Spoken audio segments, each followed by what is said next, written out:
big boys mark 95 kilos. James Handway in the blue corner in the green, white and orange shorts, taking on a man who has reached the same pantheon as Cher, Bono, other greats, one name only, Ricardo, fighting out of the red corner representing Langka Muay Thai.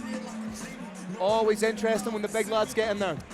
I'm always fascinated when I see this level of muscle hypertrophy. Will the bigger fighter, will Ricardo be able to maintain that 3-2 minutes explosiveness? Generally, the bigger fighter, the more muscular fighter, if they're going to gas out, it's going to be early on if they go full throttle. But it'll depend on what Handway can respond with. If he gives him too much respect at the start, and Ricardo's explosive. Okay, hands low from Ricardo. That's not a good sign to start. Oh, eats a big 1-2 straight away. And you can see relative inexperience in the fact that he's pawing away the shots as opposed to covering up. Oh, but that's the... You can see potentially coming from that MMA background. MMA, exactly. Trying to rush the shot. He needs to clinch now. Handway needs to clinch and hold on to get his head together, and he could clock up some scores. This is where Ricardo's going to be dangerous.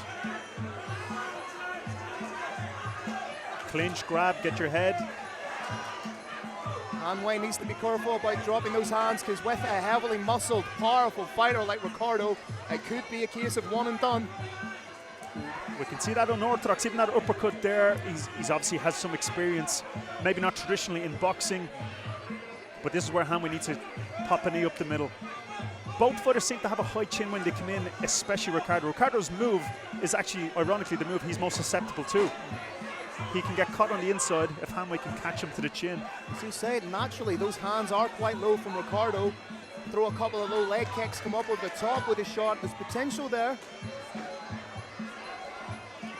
Handway looks a little bit composed now. He looks like he's got a little bit more composure and his timing is better. And if you're going to take a shot like that, potentially the best time to take it is at the beginning of the round, to let you know what you're potentially in store for. Absolutely, or the after party when you've won afterwards.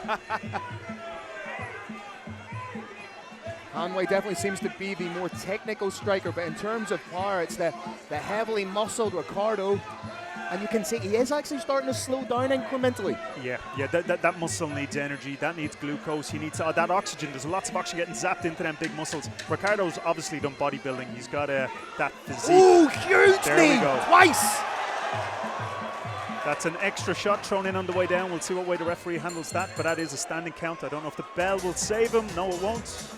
And I was going to ask, as far as my understanding is, it's legal to hit the fighter as they're on their way down. It's only when another point apart from their feet touches the canvas that they're technically a grounded opponent. Thrown from a southpaw, you'll see him throw from that southpaw stance.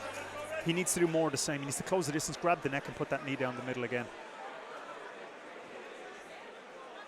Round 2. We have this southpaw Handway, left leg back. He needs to throw a big left kick. They throw that straight to the liver a la Bass Rutten. There we go. As we say. That's your style. He needs to keep his right foot on the outside of Ricardo's left foot. Yep. And it becomes a little bit of a dance then for positional dominance of that outside Absolutely, foot. but this is one-on-one, but you realize we're already in a fight and we can see them not overthinking that. They're already thinking of throwing power shots like that. Everything is a one shot, knock them out of the park, where I'd like to see them take maybe some of that power down, throw 2-3 shots, fake. There we go. This is going to end early. Oh, big knee to the middle. He's taking a big deep breath. He looked at the corner instead of looking at the referee. The rib is gone.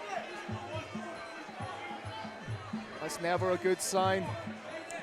Either a torn intercostal, bruised rib, or broken rib. They both feel horrible, or they all feel horrible. And that's going to impede upon the movement, the breathing. Referee needs to stay close for this. Nice shot to the body from Ricardo. He's still throwing back, but he's dipping down. A little bit of venom in this fight, a little bit of needle between the two fighters now. This is a good, this fight would have looked good even later on in the card. Not main event, but close. A head kick is wide open for Handway at this stage of the fight. You can see everything's coming a little bit more laboured from Ricardo. He covered up. This could be the end. Over. There it is. Beautiful. performance from Handway. Identified the discrepancy in the game of Ricardo, exploited it beautifully. I kind of felt I would have liked to see that from the start. That's the only thing I could add in. When he got stopped in the first round, a tremendous show of character to come back from that. But you can see his Thai style. What he will get out of this from his training camp is what his corner told him to do. Ladies and gentlemen, referee Wayne O'Brien has called a stop to the action.